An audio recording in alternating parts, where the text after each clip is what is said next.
pelajaran sepanjang kita berdoa dulu. Doa mulai.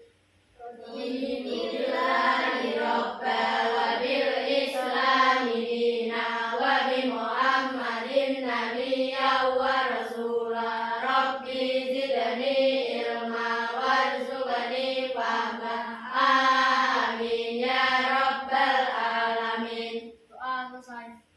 Ya, terima kasih. Silakan kembali. Oke, saya akan absen kalian satu persatu. Untuk menandakan kalian hadir, silakan angkat tangan dan katakan hadir jika memang yang saya sebut datang di pembelajaran hari ini. Absen 1, ya.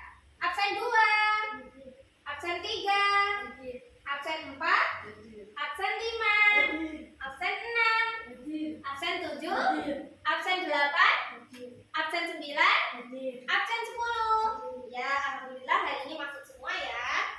Oke. Langsung saja masuk ke materi. Hari ini kita akan belajar tema 1, yaitu selamatkan makhluk hidup, dengan subtema tumbuhan sahabatku. Salah satu bentuk kebiasaan anak Indonesia hebat adalah makan makanan yang bergizi. Setiap hari kalian makan makanan pokok apa sih di Indonesia itu? Nah, nasi. Nasi itu bakalnya dari apa? Padi. Jangan takut-takut. Jawabnya yang keras, padi, Bu. Itu ya. Padi. Nah, selain padi, sumber makanan pokok yang kalian ketahui itu apa aja? Padi, jagung, kain, umbi-umbian dan lain sebagainya ya. Itu semua adalah termasuk dalam kategori tumbuhan. Nah, hari ini kita akan belajar itu, tumbuhan. Silakan, saya akan membagi kalian menjadi 2 kelompok dengan masing-masing kelompok terdiri dari 5 orang. Kita akan berdiskusi mengenai apa sih manfaatnya tumbuhan bagi makhluk hidup itu. Sudah paham? Kalau sudah paham, silakan berkelompok. Satu kelompok terdiri dari 5 orang. Silakan.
Ada kesulitan?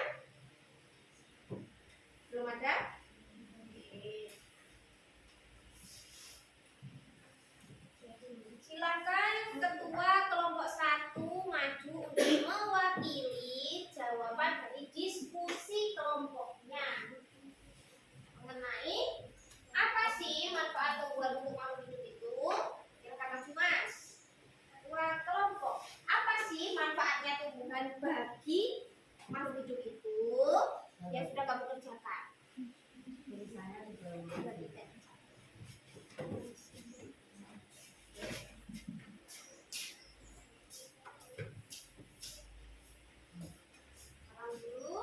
Waalaikumsalam warahmatullahi wabarakatuh. Manfaat tumbuhan bagi manusia. 1. Sumber energi bagi manusia. 2. Sumber bertahan. Sumber vitamin untuk menjaga kesehatan tubuh. 3. Sumber oksigen untuk bernafas. Manfaat tumbuhan bagi hewan. Sumber energi bagi hewan. Ya. Beri tepuk tangan untuk kelompok 1.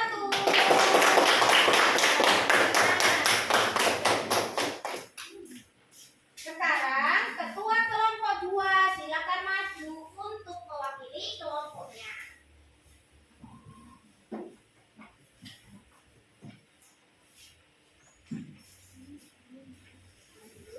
Assalamualaikum warahmatullahi wabarakatuh. Waalaikumsalam warahmatullahi wabarakatuh. Manfaat tumbuhan bagi manusia. 1. Pembentukan air tanah. 2. Energi dan memperbaiki kehidupan bumi. Ya. Satu lagi, manfaat tumbuhan bagi hewan adalah Sumber energi bagi hewan. oke, silakan kembali tepuk tangan untuk kelompok 2.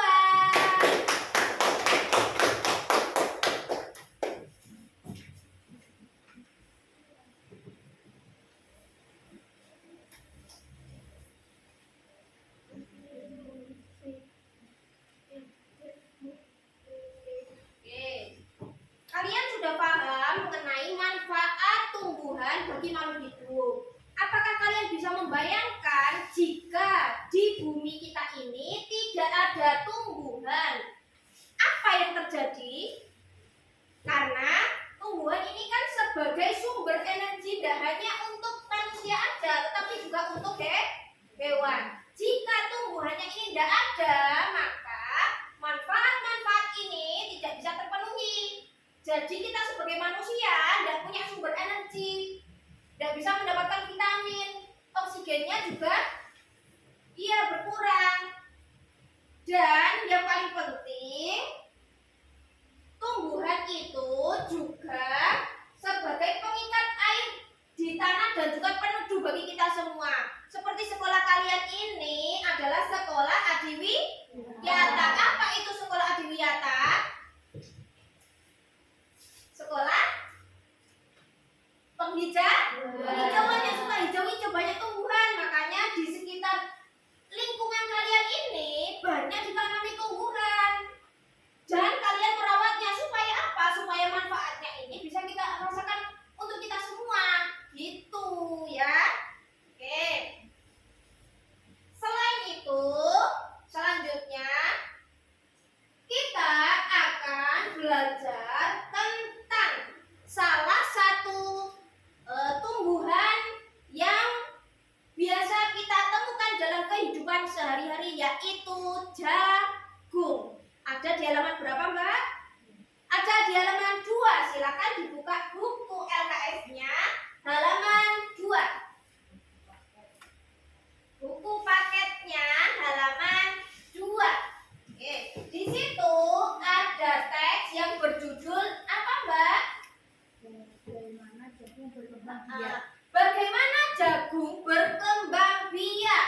Nah, di situ ada teks yang nantinya menyajikan bagaimana sih cara perkembangbiakan pada jagung itu. Namun di teks itu nanti kita ditugaskan untuk mencari apa sih ide pokok dari setiap paragrafnya. Nah, di situ kurang lebih ada 5 paragraf yang ada di teks tentang bagaimana perkembangbiakan pada jagung. Nanti kalian identifikasi ide pokoknya itu apa. Ide pokok itu apa sih? Ide pokok adalah gagasan utama yang nantinya akan dikembangkan menjadi bacaan-bacaan untuk memperjelas apa yang ada di paragraf tersebut. Itu namanya ide pokok. Di setiap satu paragraf itu hanya ada 1 ide pokok. Bisa di depan, bisa di belakang, atau bisa mix atau di depan dan di belakang. Yang menjadi apa ya? Fokus utamanya di paragraf tersebut. Paragraf tersebut itu membicarakan tentang apa sih? Maksudnya kayak gitu. Nanti biasanya misalkan tentang perkembangbiakan jagung. Nanti dijelaskan gimana sih prosesnya perkembangbiakannya. Jadi ide pokoknya itu tentang perkembangbiakan jagung. Paham? Oke, sekarang silakan dibaca, Mbak.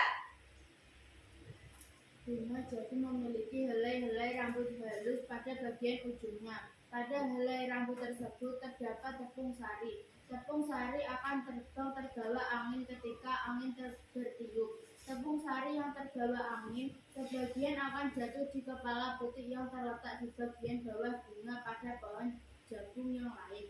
Ketika itulah terjadi pembuahan.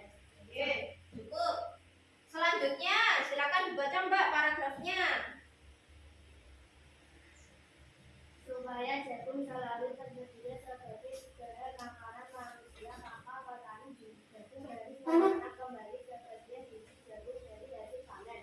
Biji jagung yang keluar dapat ditanam kembali. Dari sinilah akan dimulai satu perkembangbiakan jagung. Oke, bagus. Berarti kemampuan membaca kalian sudah bagus ya. Namun, anak-anak Indonesia itu memiliki salah satu problemnya itu tentang literasi. Jadi, kita semua bisa membaca, tapi belum tentu kita tahu makna dibalik bacaan itu. Semua orang itu bisa membaca, misalkan tidak boleh membuang sampah sembarangan. Bisa baca itu enggak? Bisa. Tapi tidak semua orang tahu maksudnya. Contohnya, misalkan kita habis makan, udah jelas-jelas ada jangan membuang sampah sembarangan, tapi masih buang. Berarti itu kan bisa baca tapi tidak paham maksud dari bacaan tersebut. Nah, sekarang supaya kalian paham mengenai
Oke, sudah ya. Silakan kelompok 1 dibaca hasil diskusinya tentang ide pokok yang ada pada paragraf 1, 2, dan 3.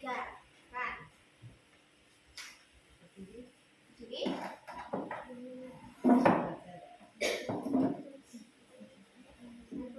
Jagung atau makanan pokok untuk bagi tempat-tempat termasuk Indonesia. Menghasil karbohidrat yang sangat diperlukan tubuh. 2. Proses awal perkembangan biakan tanaman jagung. ya, satu lagi di paragraf ketiga. Proses pembuahan ada perkembangan biakan tanaman jagung. Oke, bagus. Berikan tepuk tangan untuk kelompok 1. Selanjutnya, kelompok 2, silakan diuraikan apa sih ide pokok yang ada pada paragraf 4 dan juga 5. 4. Paragraf 4. Proses terjadinya pembuahan pada tumbuhan jagung. 5. Cara menanam atau mengembangbiakan jagung. Oke, bagus sekali. Silakan duduk. Beri tepuk tangan untuk kelompok 2. Nah, jadi kalian sudah tahu kan gimana caranya mencari ide pokok. Jadi setiap satu paragraf ada berapa ide pokoknya? 1. Di mana letaknya? Bisa di depan, bisa di belakang, atau bisa di depan dan belakang. Cari apa sih fokusnya pada yang dibahas pada paragraf ini gitu. Selanjutnya anak-anak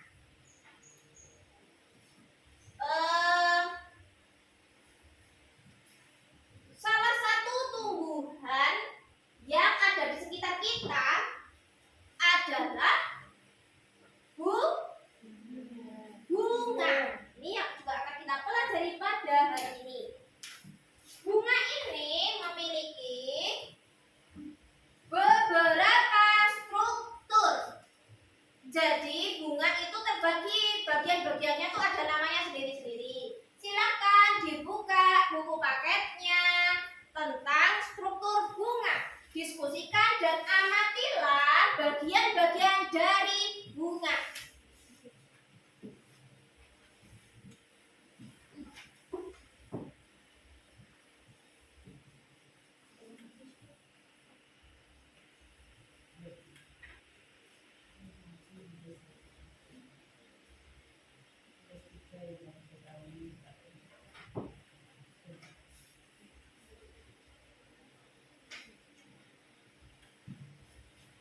Oke. Saya kasih waktu 5 menit untuk berdiskusi di situ. Apa aja sih strukturnya bunga itu? Ada berapa di situ? Coba dihitung.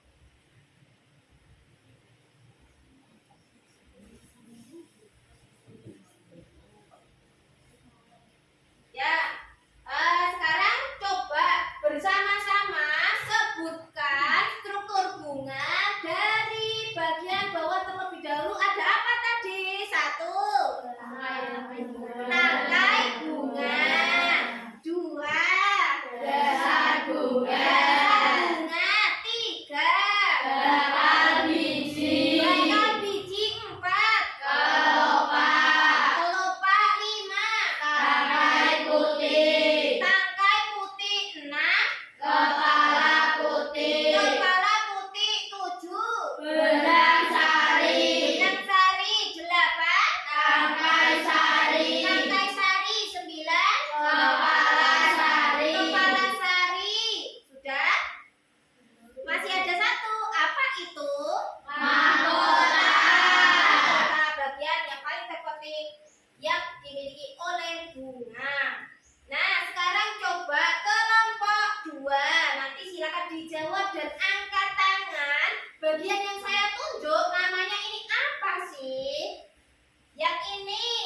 Rangkai bunga. Rangkai bunga.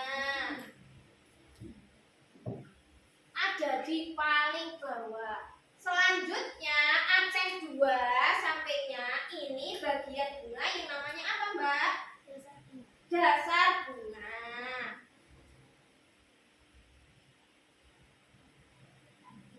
Yang kelompok 1 yang paling vital yang dimiliki oleh bunga yang ada di tengah ini, apa Mbak namanya? Ya, yang kamu silakan. Kepala putih. Kepala putih. Kepala putih ini merupakan alat perkembangbiakan laki-laki jantan atau perempuan yang dimiliki bunga. Perempuan. Kalau laki-laki apa namanya? Benang sari. Di sini toh tempatnya. Betul? Ini namanya benang sari, dia yang letaknya lebih tinggi. Nah, proses penyerbukan, gimana Bu menyerbukan itu? Jatuhnya benang sari yang ada di sini ke kepala putih. Dari situ nanti tumbuhlah bunga. Terus yang ini, bagian ini apa namanya? Mahkota. Nah, kita sudah paham mengenai struktur bunga. Ada 10 struktur yang sudah kita sebutkan tadi. Selanjutnya beralih ke negara-negara ASEAN. Nah, anak-anak, negara-negara ASEAN itu memiliki beberapa kesamaan antara satu dan yang lainnya. Ada berapa negara ASEAN yang kamu ketahui? 11. Silakan coba kalian tuliskan di buku tulis kalian masing-masing apa aja sih 11 negara yang termasuk ke dalam ASEAN itu. Apakah kalian sudah bisa menyebutkan lengkap 11 negara tersebut dalam waktu 2 menit saja?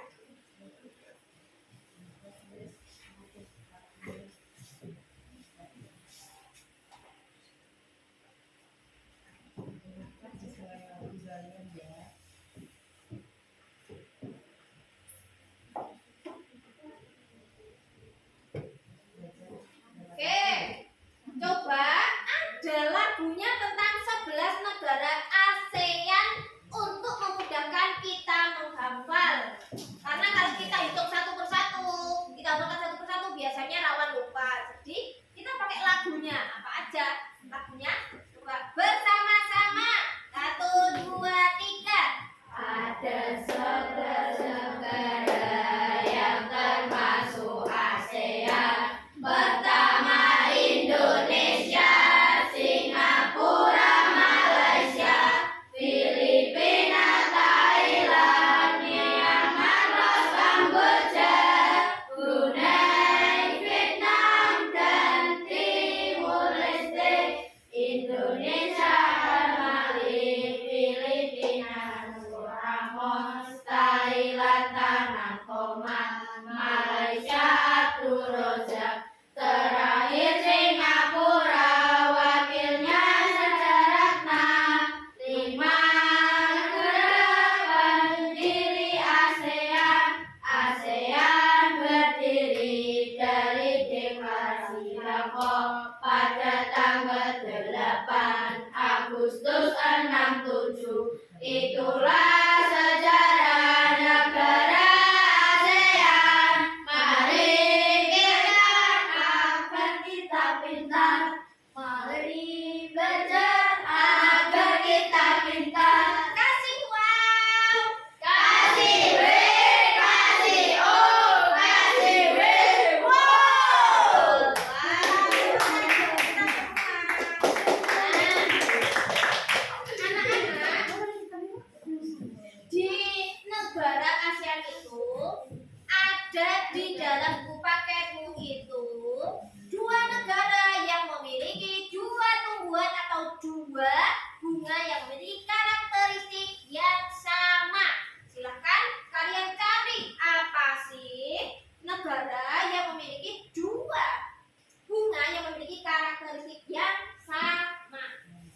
Indonesia dengan negara apa memiliki bunga yang sama. Kayak gitu. Sudah menemukan? Silakan ketua kelompok maju. Bunga apa sih?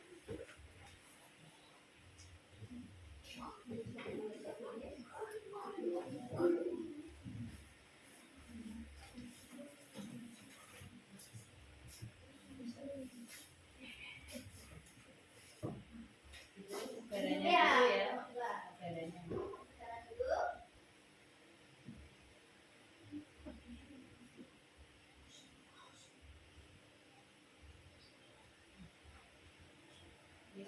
Di sini manusia itu berarti yang di lingkaran yang besar ini Kesamaannya. kesamaannya Indonesia lebih ke Malaysia.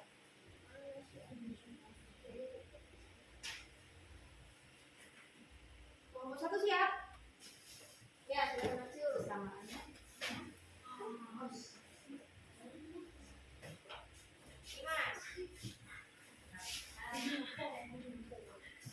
Oke, silakan kembali ke tempat masing-masing. Yang ini selain yang udah dituliskan di situ.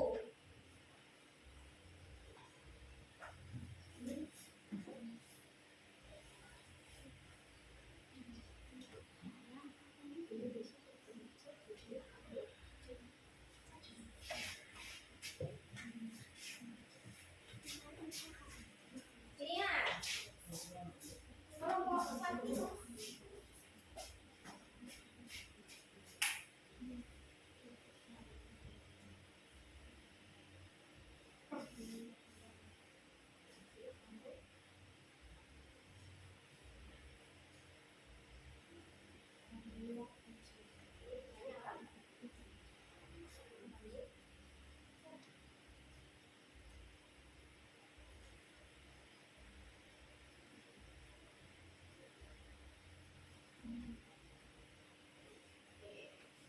Silakan kembali.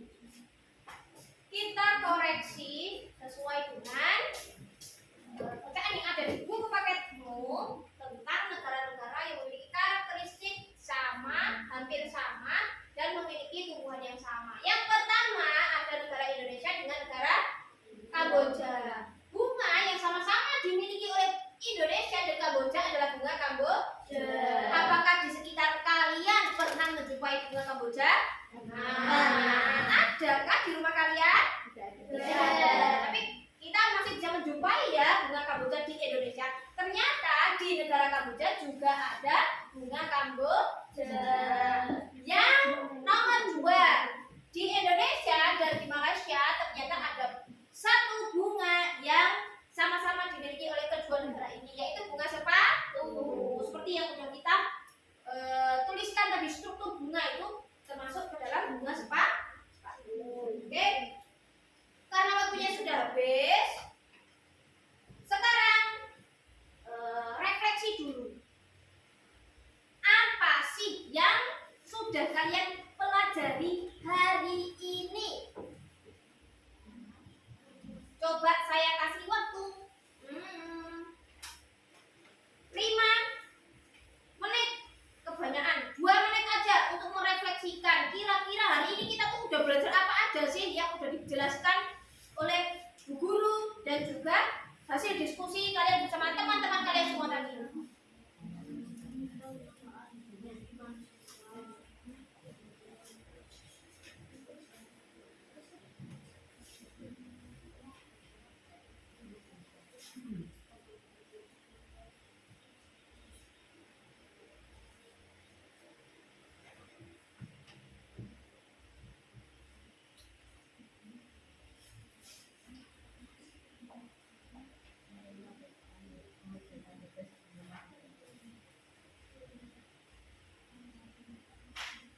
Sudah? Coba satu anak sebutkan satu saja. Apa sih pelajaran yang kita pelajari hari ini? Tidak perlu semuanya juga tidak apa-apa. Satu nanti saling melengkapi antara satu dengan yang lain. Dimulai dari kelompok 1. Siapa yang mau mewakili? Satu kelompok yang ini satu, ayo. Kita udah belajar apa aja? Manfaat tumbuhan bagi makhluk hidup. Manfaat tumbuhan bagi makhluk hidup.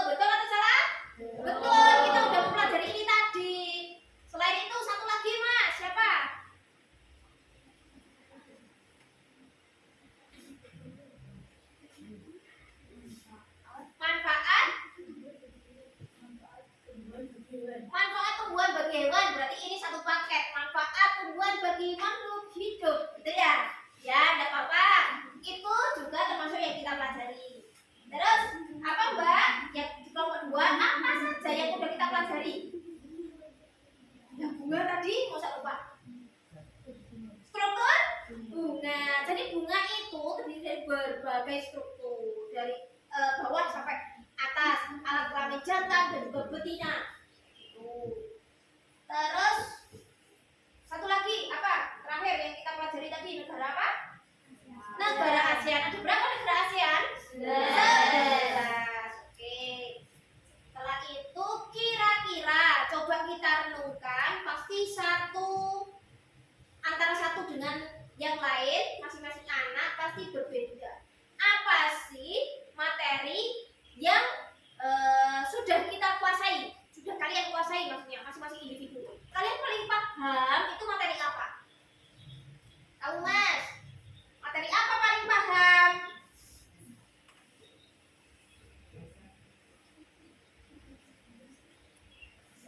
Bahasa Indonesia itu paling paham. Berarti tentang apa tadi bahasa Indonesia? Ide pokok. Jadi setiap satu paragraf memiliki satu ide pokok, ada di awal, di akhir, atau di awal dan di akhir. Itu. Cuma kita harus terbiasa mencari dan terbiasa belajar supaya kita mahir untuk menentukan ide pokok tersebut. Kamu Mas, materi apa yang paling kamu kuasai?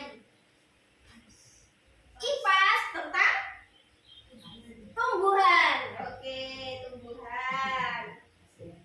Yang ASEAN siapa yang paling paham tentang negara ASEAN? Coba ada 11 negara ASEAN yang sudah hafal di luar kepala tadi, siapa? Coba angkat tangan. 11 negara ASEAN pakai lagu tadi. Siapa yang hafal? Oke, berarti itu 11 negara ASEAN termasuk salah satu materi yang kurang dikuasai oleh anak-anak. Tidak apa-apa, berarti di pertemuan yang akan datang akan kita review lagi tentang 11 negara ASEAN, karena memang selain untuk menghafalkan nama-nama di materi tentang sosial itu tadi, kita perlu menghafalkan nama tokoh, terus tanggal-tanggal gitu ya. Makanya kalian kurang memahami hal tersebut. Oke, terima kasih. Saya kira cukup pelajaran hari ini. Mari